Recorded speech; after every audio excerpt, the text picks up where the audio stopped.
प्रिय भक्तों, इस श्लोक में आपको श्रवण कराएंगे आदि शंकराचार्य जी भगवान द्वारा रचित विवेक चूड़ामणि के श्लोक क्रमांक 63 का मूल पाठ, भावार्थ एवं व्याख्या।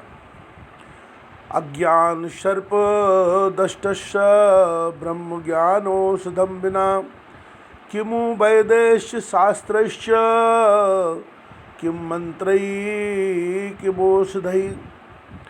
अज्ञान रूपी सर्प से डसे हुए को ब्रह्म ज्ञान रूपी औषधि के बिना वेद से, शास्त्र से, मंत्र से और औषधि से क्या लाभ।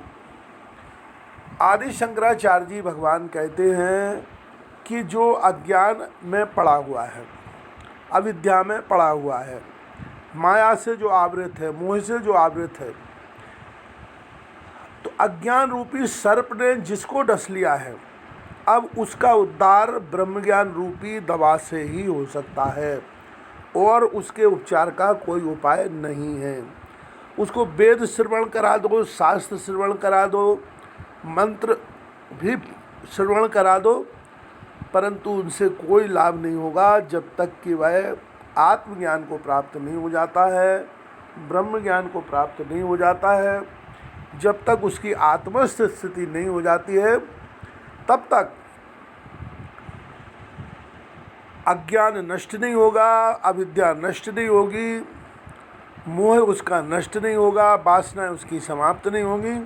और ये सब जब नहीं होगा तो ये जन्म मरण का जो फंदा है, पुनरपि जननम पुनरपि मरणम पुनरपि जननी जठरा शयनम, ये कभी समाप्त नहीं होगा। बार बार जन्म लेता रहेगा, बार बार मृत्यु को प्राप्त होगा। तुलसी की भाषा में कहें तो आकर जन्म लक्ष्य 84 योनि भ्रमति है जीव अविनाशी। पुनरपि जन्मम पुनरपि मरणम पुनरपि जननी जठरा शयनम। वो फिर मरेगा, फिर जन्म लेगा, फिर मरेगा, फिर जन्म लेगा, और ये सिलसिला उसका कभी समाप्त नहीं होगा। एकमात्र उपाय है आत्मज्ञान, ब्रह्मज्ञान, और किसी भी ब्रह्मनिष्ठ स्रोत के गुरु की शरण में जा करके उसको ज्ञान प्राप्त करना होगा, और ज्ञान प्राप्त करके जो है वो उसको मुक्ति लाभ प्राप्त होगा।